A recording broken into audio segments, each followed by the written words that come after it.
program video kami kau kan ada jadi pipi lagi soal ini dengan ipon sah dekat mungkin apa orang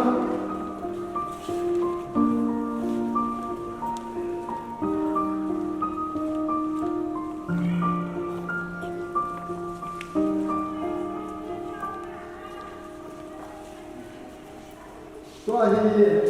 yes ozara tempo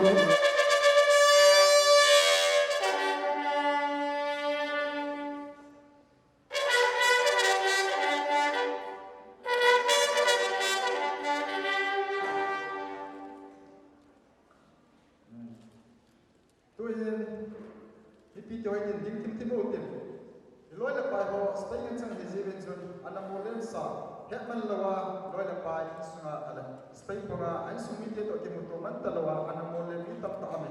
tui ni ko amo zo he asam refer EIMI LOMPI min ahi ja so amo zo an sumite al hamona ting ben mi pite hon dia do de yom ke de sa ya som ti gong in de tu ni hin lo la pai ke ho sa ta ta loy la pai ke ho na he no na na sa ta ve na si de ahi la na da ha sang loy la pa ho ke hon chang ka hin ni me po ve hin se po ti na ka ni po ve Tunian hiji pengkolin, nakau mula de hiji pengkolin ikai sorbe.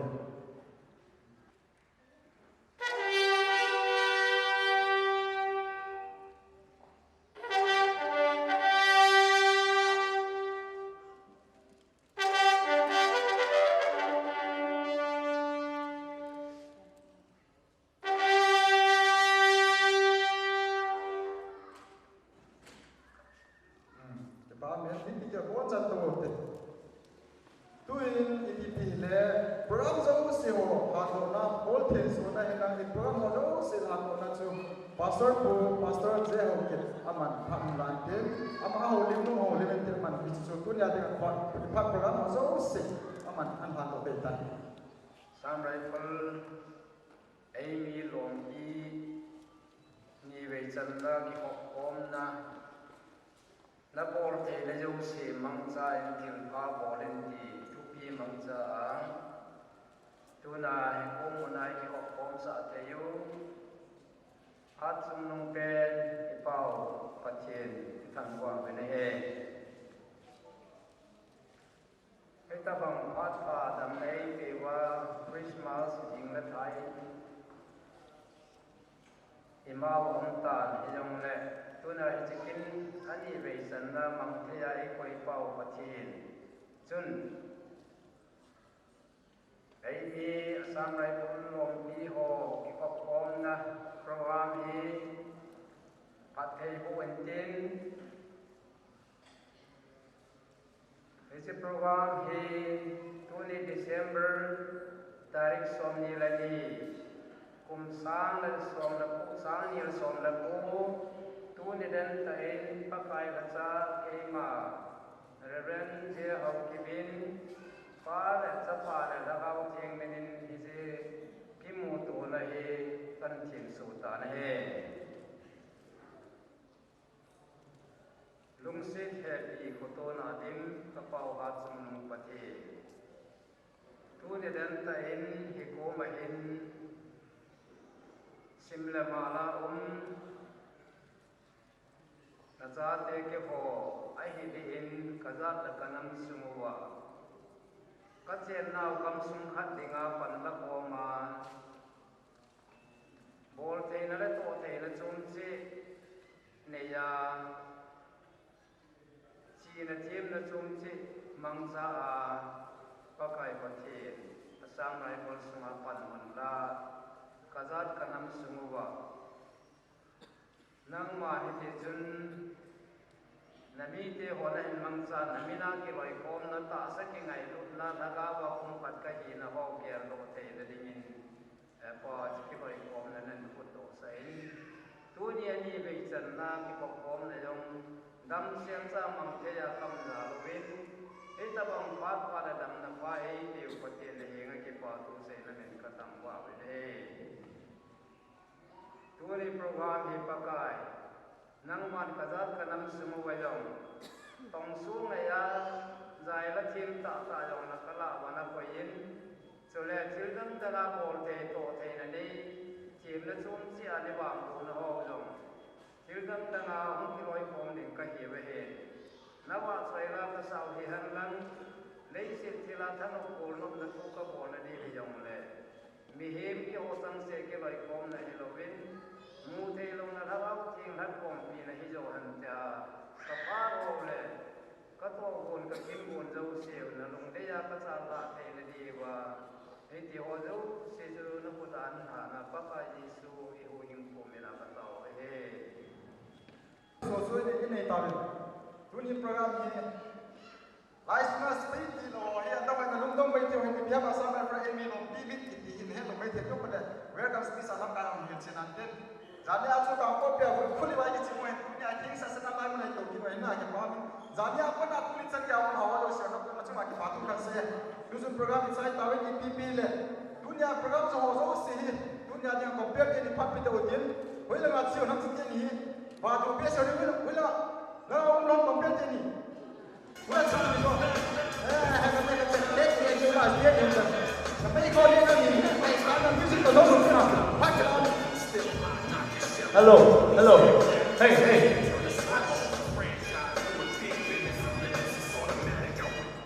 Thank you, thank you. Ladies and gentlemen,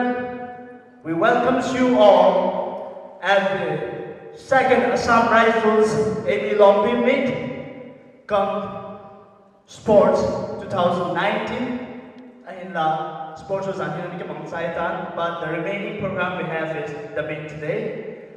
Myself, I would like to introduce myself as Samuel Kuki, as it is written in the card, and my co-host is Miss Elvina Tolkan. And that is the introduction part. Hope we would entertain you all in the coming program. Now, first of all, as we are going to open our second season, we would like to call upon the AREL artists and the invited artists for the theme song. That will be followed by welcome speech from Bu Ronald Misau, President AREL. So, ladies and gentlemen, let's welcome AREL artists and invited artists at the stage with a round of applause. Good day, picture with me. Mipi Devo, the one Tawik Salam, Kipamin Tuni, welcome Songahi, Tidu, opening Ahi, Lahi, Yetsawil, Jahi, Deo Patron, Katibon, Wohin, Abisa, opening some here, so a bit of Kipatil, Mipi Devo, a dictating to what it is. Now, but the time we do that, so much right,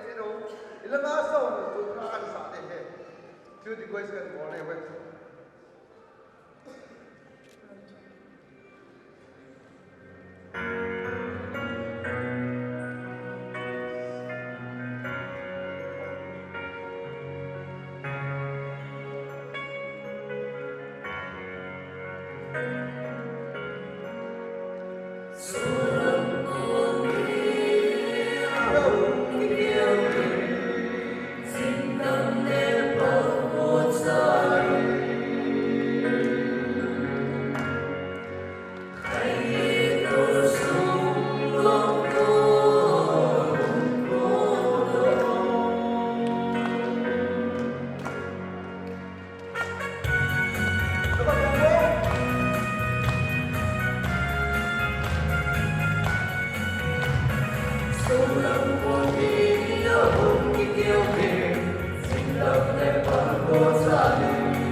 Thank you so much, AREL artists and the invited artists, for presenting us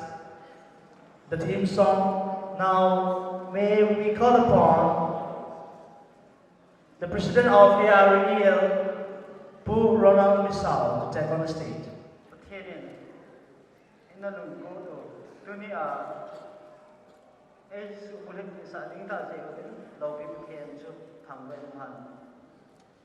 Tuni in ama sepenin apart mantam tak ai lado piwa ai ho program de ho no hin sa ni nga kal so nga nu Juliana Domal nu Rod Mate chule nu Haine Haokip am ho zo si chunga dong bi de ke den atum ben pa thu ke hin se ye chule dunia ahong diko chulai mona pate ho special guest hong kimin pa hon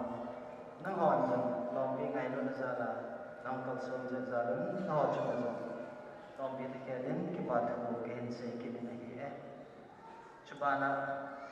artist ho dunia chilai hong sunup sa ding ho nampi sunga la sathem ta ta ine ho nau de ho zo chunga zo tong pi ta ke pa thu ke hen se ki ne hi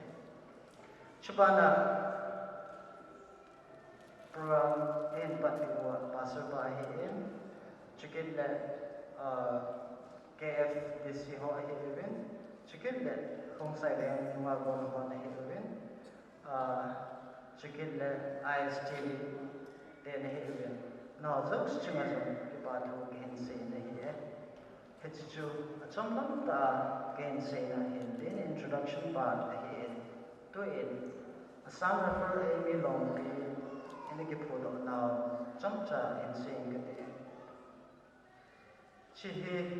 ke ho Assam refer suma ki loi hom EIMI ke de zo se EIMI ke ti ai de nang koi phum koi chang ti lo ki loi hom na nang pai te ki tha do mi zo lo EIMI ke de zo se ki loi hom na hi chi ba na chun e ho Manipur se he lo gen no de suma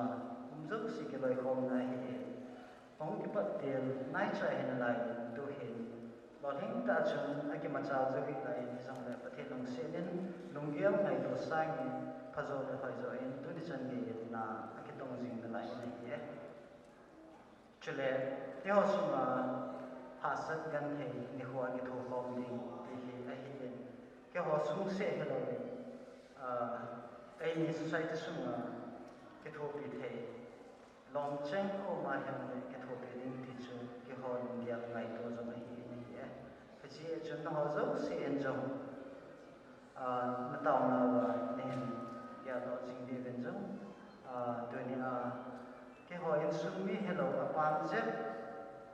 mà cái hình cổ xịn đẹp na này bên này ấy ở trên này miền Bắc hiện đang hình lâu hình khăn lâu miền tụi này nụ địa họ cha địa họ hạ sức này gần thầy na ra trống ông trong đấy Christmas ko na hiyan, boy fa zong leo chung. In sung ngay ko na zala, na hong kao son si zala ni zong, na zong si chunga, ki pa thu keng siyin. Tu kum sang nila som na ko sung hi, kay ma en ho long bi ta khe den, na bon chao bin Christmas, chibay hin bon sang na ti But hin dam na hi hin yu ay le, kum ki ting zong la it sa na, o zo le pa zo ay ki mo do ki na ding mo ben, yung na mo chiwa, but hin sung mo ben, but hin ya lo mo ben, ki tao na wa ya lo mo ben, ki zo, pa chon cha ki hin man na hin tin, ming hin na say hil, say wa, I think bag mo ba, ki ngay dam din, pagkay na ni, ki tiyo mo ben, ki pa Thank you so much, Mr. President Itile, US President ho hisaw din mahi ho, ARL President na hin. Mahi zaum ta hin tu ni jike chona mang lo hum katin amahi he is a little bit strict, so I was a little bit so far so good type of kind of ball good there kind of high time because after a long time he is not wearing a hat or a cap, so I at least forgot him ama kong ko man ka ni kan isai kha da na hin kan ki chan kan no to ti kan tho kha da na hin, so sorry for that sir. Aman til phone na hello le ang ki po da no to in say ho chui chan chu hin then next we would like to call upon lunga lam nei thing Haokip lunga lam nei thing Haokip he aman la sa chai chai le which will be followed by cultural dance of Khong Sai Ve Youth Department Club. So ladies and gentlemen, khut be be pumin lunga lam nei thing stage sa ko wi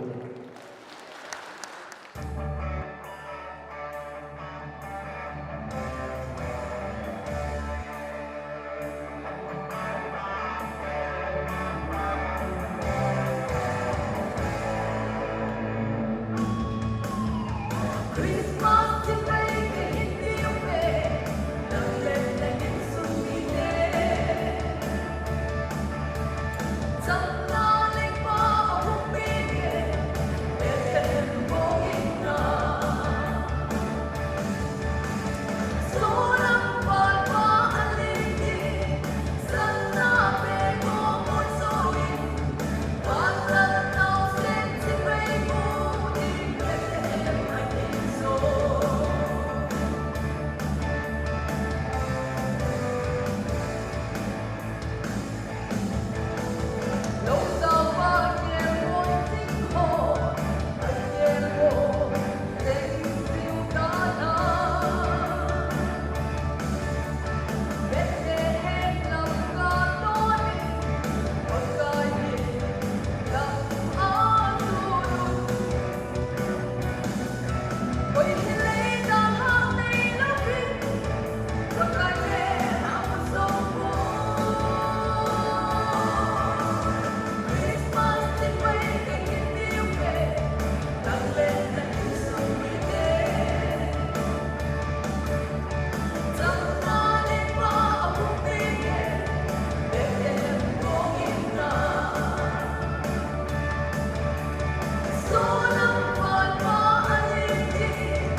Thank you so much, Nangalam Negling Haokip. Now, to entertain us all, I would like to call upon Kongsaive Youth Department Club to take their time.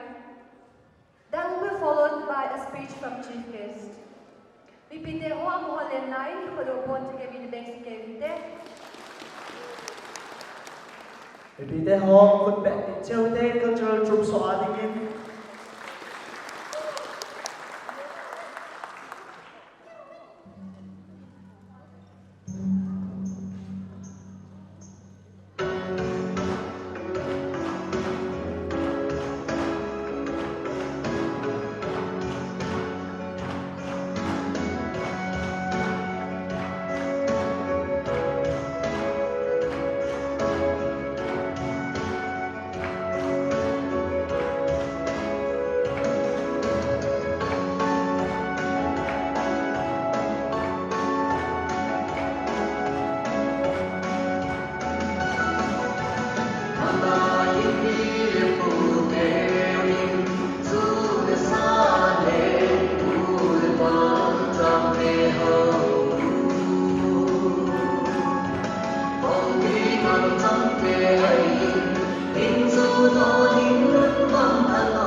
Ladies and gentlemen, that was really something.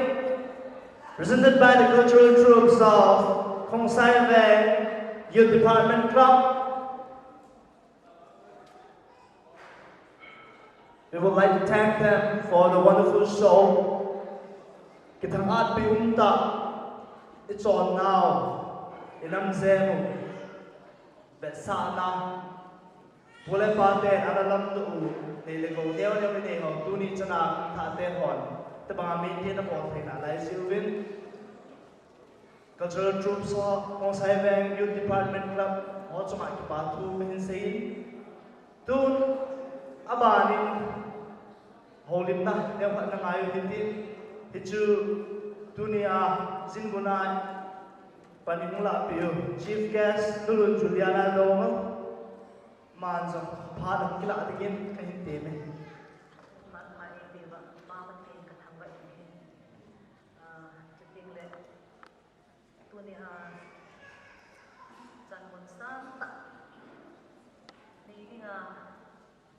ATM now, Assam Rifles, EIMI LOMPI Hall. Lam kai hall chunga, kipa to, say no mene, kipalam te azeng kone kema kimajan kahiboy, ahibangina, pakenin patena, abo in, kagel ha lo, kagimza. Kagin zan lo din mun khat ve ve ve ai mu sa ji pa pathi na ne rin ka thang bai ne he to ni a hi guest of honor in Pandio Nurun Ruth Mate Ahin functional president Nurun Thani Haokip Ahin chuting le special guest in Pandio artist Kim Ta Ta Ho Hibin ating le Abong ko Assam Rifles EIMI LOMPI member ho ating le organizing committee ho dabon ba chama kangai lo na zan salam himpen zan nilang nong sports nong ta na nagiman sa ating ta sa umin kipaw umin dunia hinagela hile saying tam tibang so akong kasapon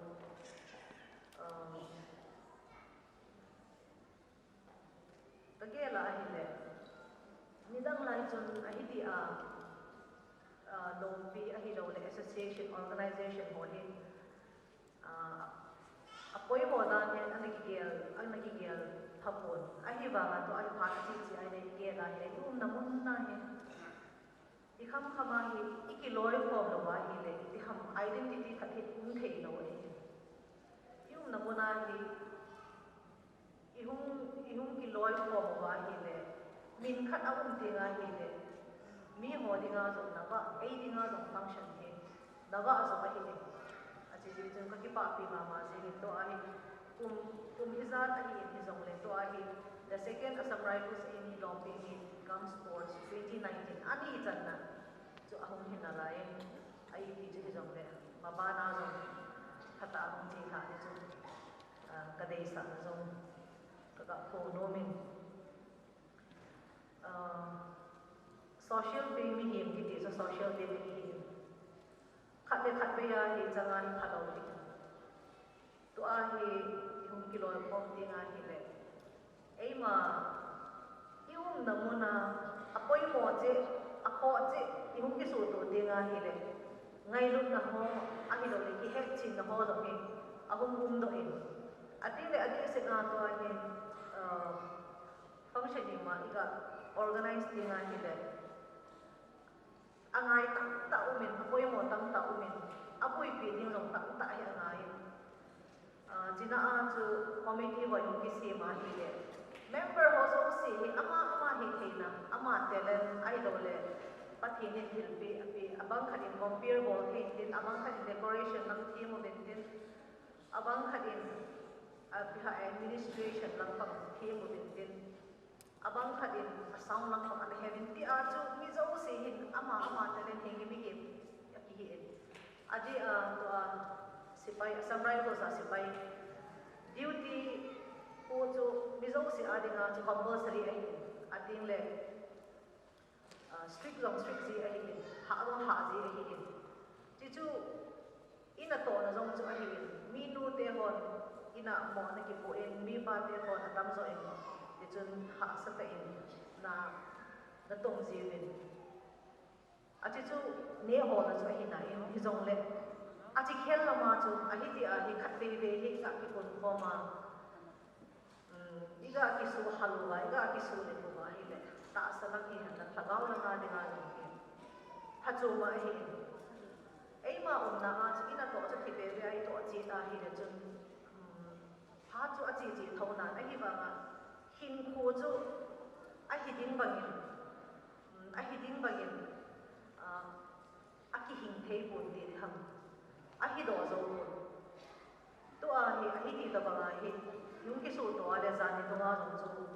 nung ta a phana na man di wa in sports ipia hi le talent mo hi thẹn na chung này ho ti chun a hong do ei ma hin ko le khabu hi ki si chi do hi chi a chu ama hi na atongin ana to na kon thoin ki se a hi da chun hi tham hung boring mai he ana to na ana phatai atongin ti da khela chu ama hin sports dom athimin na sa dom athimin ama hi ngan si thei ta a hi ama hi ngan si ai de soi dom ai ti bo hil tam ta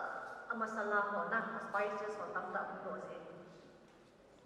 aji ho hi hil phajum ta hi nom jong ano men ding le ei ma hi ko a jong em mino khatin in sunga di bol ding to ding chu kham kham chu ki bol nan a hi ba chu a chu no khat hong ding a hi tha jong nom che rejuvenate di ham a hi do refresh a ho he ki he si in ki to ba ngan ni a ki pa pi ma ma je in sa rai ko ei ni no pi ho na bol hoi na bol hoi a ti le ka kin za sa kin zo na bol thu pi din ki phan lam ka sa in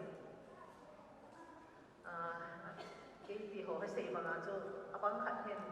ấy cầu tiếng à hin na min ba na hi thì cái gì điều ham mình đi nhưng mà chỉ hin đi nhưng mà chỉ cái hin boy nhưng mà chỉ làm cái tông boy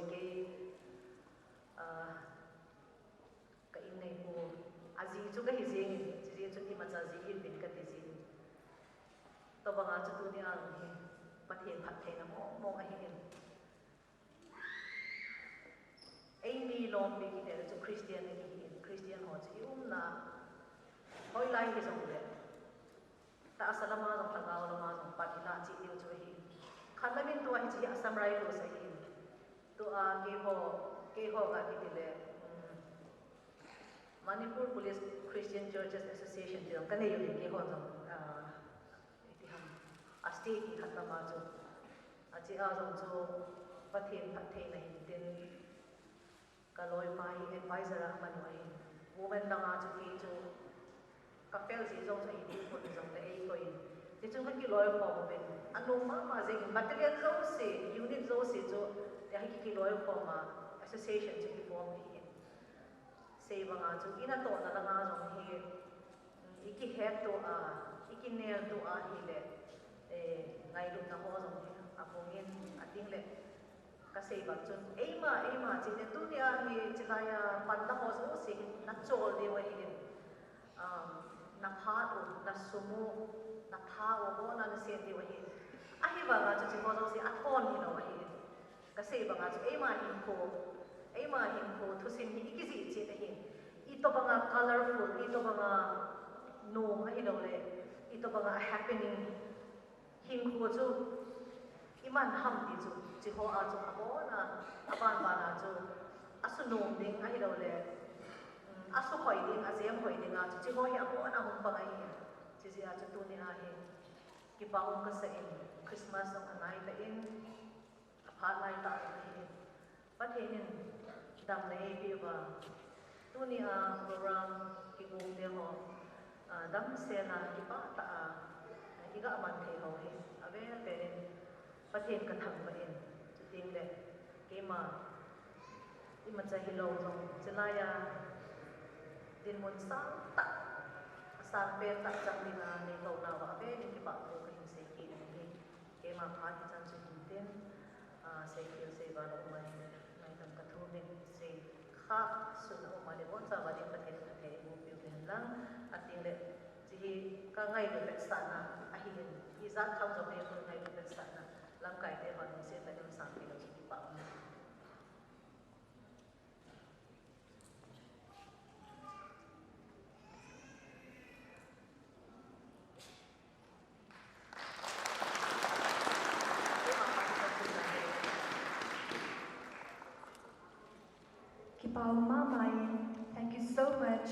chief guest of today's program, Nulun Juliana Donga, Amay Imataga Hipoy at Livanga, Mitam Pitinga Mahi role model Katahiye. Once again, thank you so much for your encouraging words.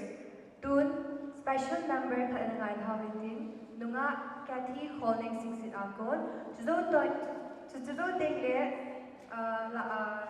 speech umdihin, guest of honor rapan. Now I would like to call upon Nunga Kathy Holding Singsit on the stage. Pipite hoy bon tawin ko anabengon ite. Thank you.